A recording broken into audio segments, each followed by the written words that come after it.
A couple years ago, the Possible Futures crew wrote a paper on colonial urbanism, looking at how global South cities were set up as a toxic colonial system that was basically all about collateral damage, in which extraction, pollution, and illness subjugate, entrap, and enslave, and even kill global South people by design.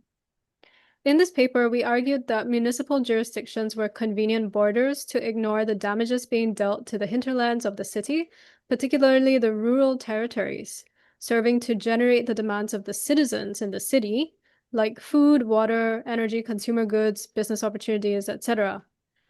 Thinking about the individual or the household experience of colonial urbanism, what has been your experience of global South cities? Yeah, I think what you said of colonial urbanism being a system of collateral damage is so accurate. And I think when you are born and lived your whole life within these structures designed to extract, exploit, these conditions kind of become the horizon of possibility, like it's normal, and it's hard to imagine what it is to live beyond that. And the violence becomes harder to name also because it's everywhere. And I remember the first time that I visited a global north city, that I left the global south. It was 3 years ago, and it was in Germany, in Bonn, of all places. So like the culture shock was tremendous. And when I was there, I was like, wow, this seems like a different planet or something. And it's interesting how it's seductive, like walking inside this promise of development that the world has been kind of taught to aspire to. But then you realize, okay, what is behind this, and why is this public structure so good and you have so much, like, so different, and where I live is so shitty? And then you start making those connections, how these things are subsidized by centuries of exploitation and the ongoing pillage of the global south. How is this an illusion propped up by colonial profit and sustained by ecological, social depths that the north still refuses to acknowledge? I think this experience of being in the global north gave me a lot of insights, and because I was able to see, I don't think even before going there, I was capable of imagining what it was like to live in a different reality in a city. And of course, they also have their problems, but there is also this thing that you mentioned about how so many cities in the global south kind of aspire or look to the model of development of the north as the standard, when we would be far better off looking back at our own culturally rooted systems of care.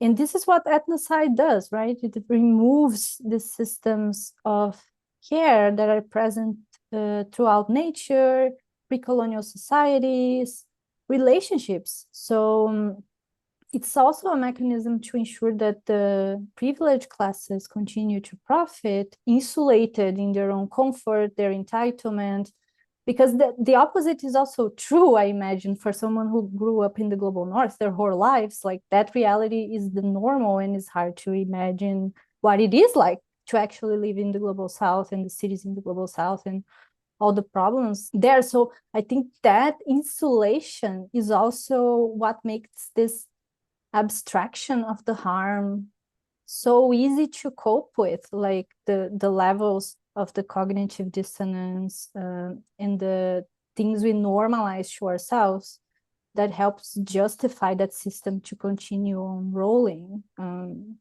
I think there is this awareness around what are the systems, the mechanisms that define this urbanism, and looking critically at all the problems that come from this root of abstraction of harm, and what exactly are we aiming towards. It's not health, it's like this promise of development that is a lie.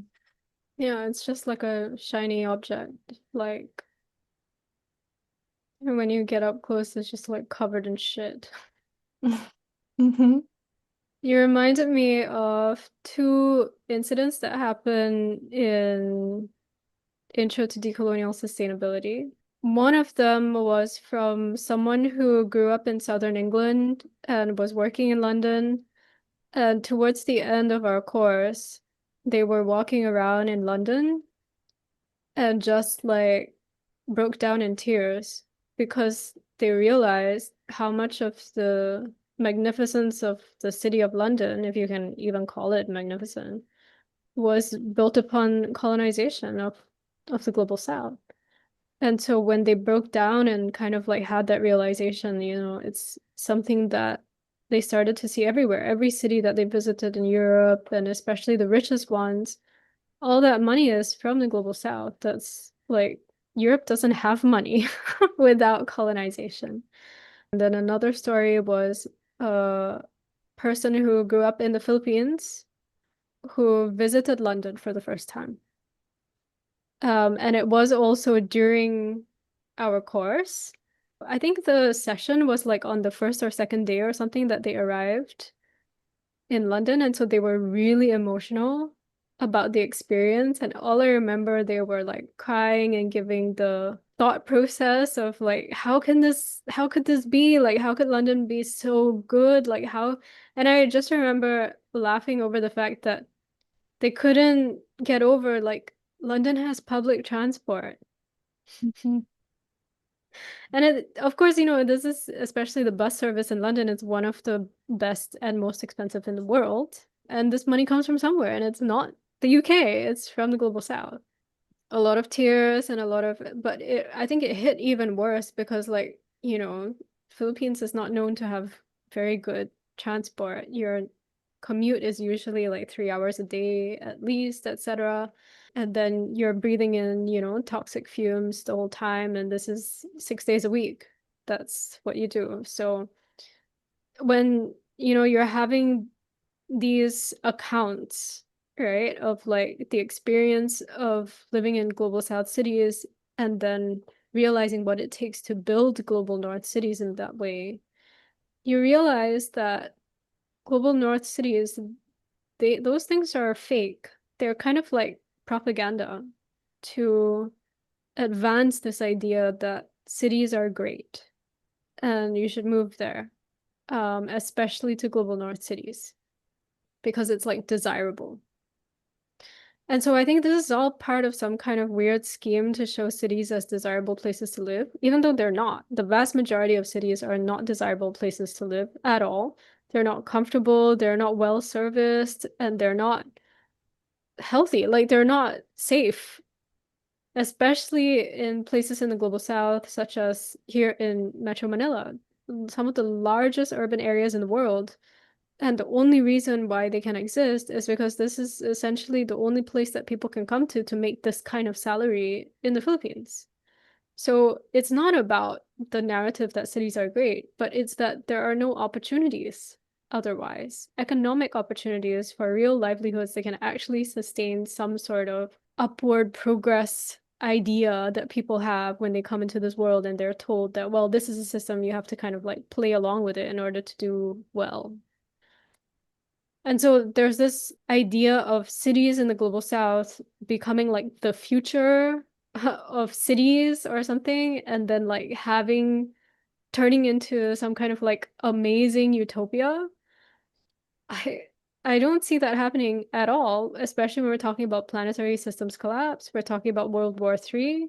We're talking, especially here in the Philippines, about accelerated and more extreme weather events, etc. I don't see that happening. I see cities not becoming able to be fed, to be watered, to be energized. Like I see systems of infrastructure not being able to keep up, not being able to meet the demands of the city, and through poor governance and, corrupted politics, etc. Is the whole thing's just gonna collapse. It's already collapsed a long time ago, especially places like here in Metro Manila. It's just being held up by, certain very rich cities who happen to, the little trickle down effect that does happen. That's kind of how it is. But no matter where it is, whether we're talking about informal settlements or the richest business districts, etc., people are not happy living in cities. They're not healthy living in cities. And this is really like unnatural for human beings to live in cities. I think, again, there's the resist and there's the abandon. In terms of like urbanization, there's deurbanization. And this is entirely up to us to be able to do. The issue, again, as you said, was dispossession, especially colonial dispossession, because families no longer own land. And so now it takes, okay, you have to climb the ladder to get the money to be able to purchase land. And that land that you might be able to afford may not be close to your relatives or etc. So there's a lot more splintering that is happening as well. And I think it will take a lot more generations to be able to get over this problem if the harm stops today.